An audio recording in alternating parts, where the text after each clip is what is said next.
The WWE Universe just witnessed absolute chaos unfold, and what I'm about to tell you is going to blow your mind.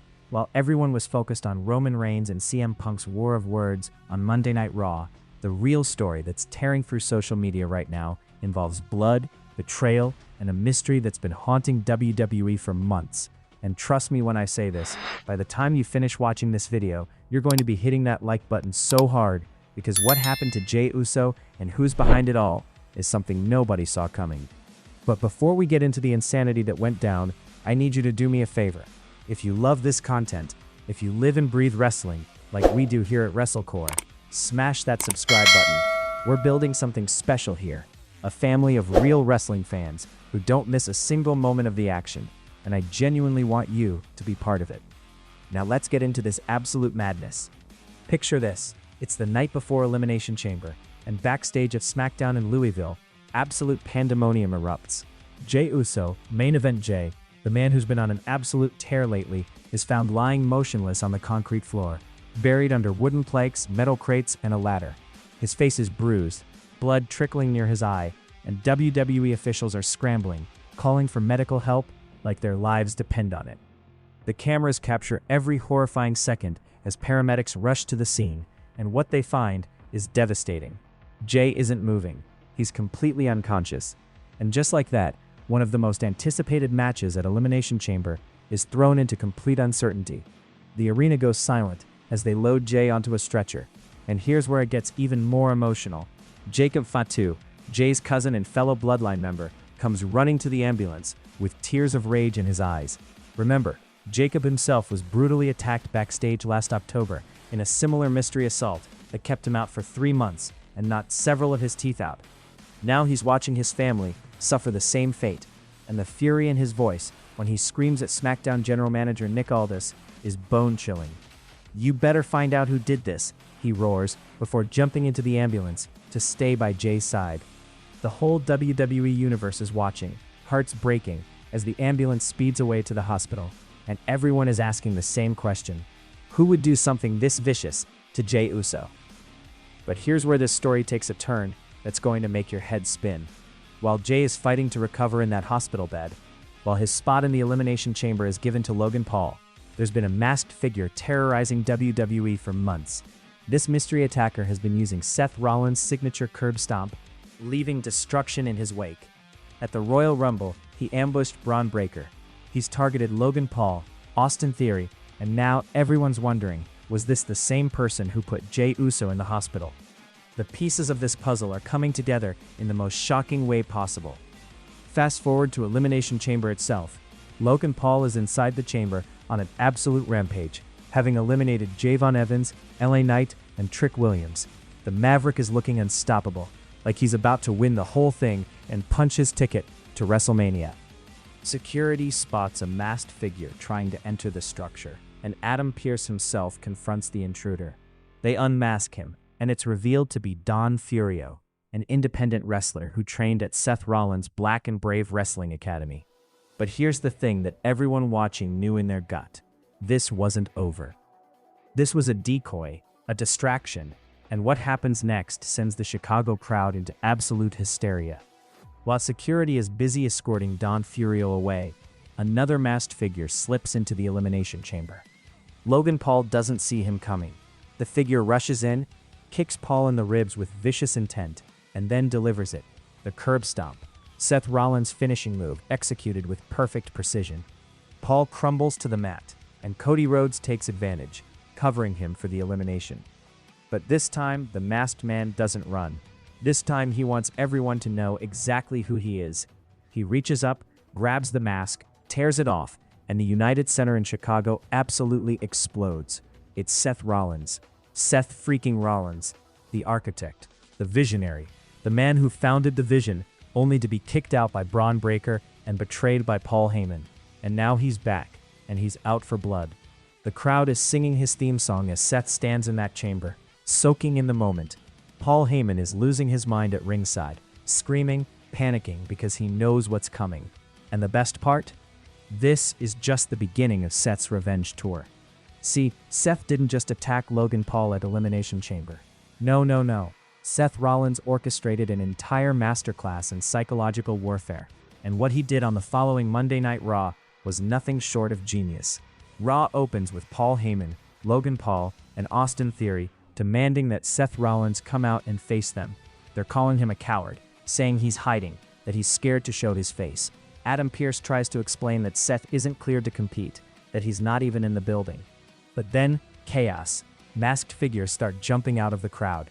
1, 2, 3, 4 of them, all wearing the same hood and mask that the mystery attacker has been using for months.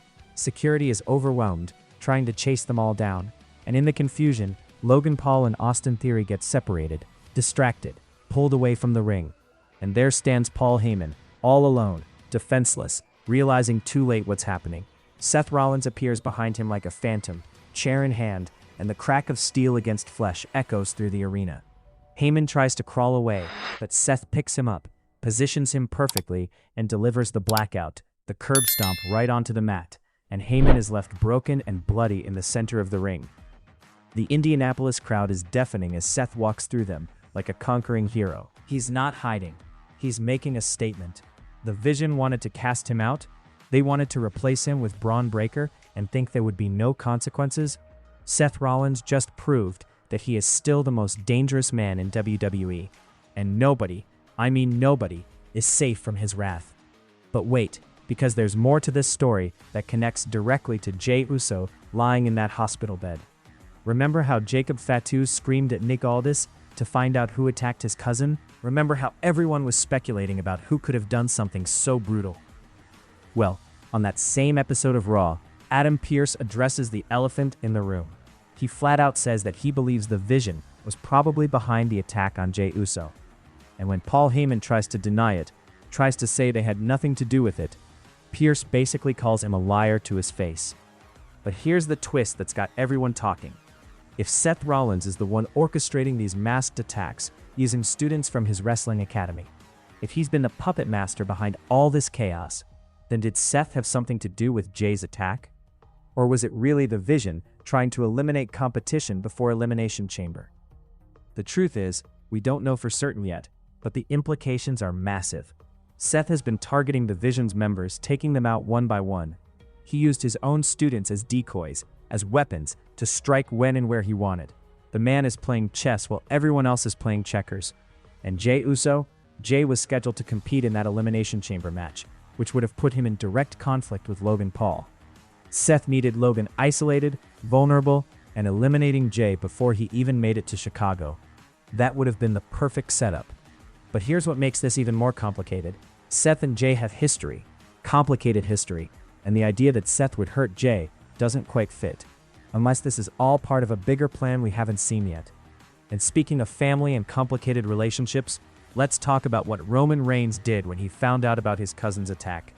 The Tribal Chief, the OTC, made his much-anticipated return to Monday Night Raw, and while everyone expected him to talk about his upcoming WrestleMania showdown with CM Punk, you could see it in his eyes. He knew what happened to Jey. These are his family members getting attacked, getting put in hospitals, and Roman Reigns doesn't forget. When CM Punk came out to confront him, to trade verbal shots and build up their championship match, there was an edge to Roman that went beyond their personal rivalry.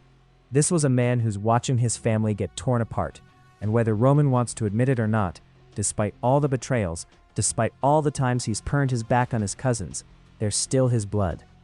The confrontation between Punk and Reigns was personal, brutal, and it ended with Punk saying he's going to bury Roman at WrestleMania, right next to his father. That line hit different, and you could see Roman's face change from confident to genuinely hurt before the rage set in. But what happened after that segment is what really matters. Later that same night, Jimmy Uso gets into a match with Austin Theory, and when Logan Paul interferes and the Vision starts beating down Jimmy, guess who comes to the rescue? Jey Uso. Still on crutches, still recovering from that brutal backstage assault, Jey hobbles down to that ring and starts swinging those crutches like weapons of war. The Usos stand tall together, and they hit Austin Theory with the 1D, their signature move, and for a moment, it feels like family is back together. But here's what nobody's talking about enough. Roman Reigns was in that building. He saw Jey in that hospital. He knows what happened. And even though he and Jey have had their differences, even though Roman eliminated Jey from the Royal Rumble, there's no way the tribal chief is going to let this slide. Someone hurt his family, and whether it's Seth Rollins, whether it's the Vision, whether it's some third party we haven't even considered yet, Roman Reigns is going to find out, and when he does, there's going to be hell to pay. The wrestling world is buzzing right now because all of these storylines are colliding in ways we've never seen in years. You've got Seth Rollins back from injury, waging a one-man war against the Vision, using psychological warfare and brutal attacks. You've got Jey Uso recovering from a vicious assault that nobody has definitively solved. You've got Roman Reigns returning to Raw, building toward his WrestleMania clash with CM Punk, but clearly distracted by what's happening to his family. And you've got all these questions hanging in the air like storm clouds ready to burst. Who really attacked Jey Uso? Was it Seth getting him out of the way for his plan against Logan Paul? Was it the Vision eliminating a threat? Was it Drew McIntyre, who's been suspected in Jacob Fatu's attack and denies everything? Or is there someone else lurking in the shadows, someone we haven't even considered, pulling strings and creating chaos for reasons we don't understand yet? What we do know is this: Seth Rollins has exposed himself as the mastermind behind the masked attacks. He used Don Furio and other students from his academy as pawns in his revenge scheme against the Vision. He's taken out Paul Heyman, eliminated Logan Paul from Elimination Chamber, and sent a message that he's coming for everyone who betrayed him. Jey Uso is recovering, and according to his own Instagram post from the hospital, he's already focused on day one of his road back. The Usos are reunited, at least for now, standing side by side against common enemies. And Roman Reigns is watching all of this unfold while preparing for the biggest match of his career at WrestleMania. The road to WrestleMania is always wild, but this year feels different. This year feels personal. This year feels like everything could explode at any moment, and when it does, the fallout is going to reshape WWE for years to come. So here's what I need you to do. Drop a comment right now and tell me who you think really attacked Jey Uso. Was it Seth? Was it the Vision? Was it someone else entirely? I want to hear your theories, because this mystery is far from solved, and your perspective might catch something everyone else is missing. Hit that like button if this video got your blood pumping, and make sure you're subscribed with notifications on, because WrestleCore is going to be covering every single twist and turn of this insane story as it develops. Share this video with your wrestling friends, because they need to know what's really going on. And trust me, you're not going to want to miss what happens next. The mystery is unraveling, the stakes have never been higher, and WWE is about to get even more chaotic. I'll see you in the next one, and until then, keep your eyes open, because in WWE right now, nobody is safe, and the next attack could come from anywhere.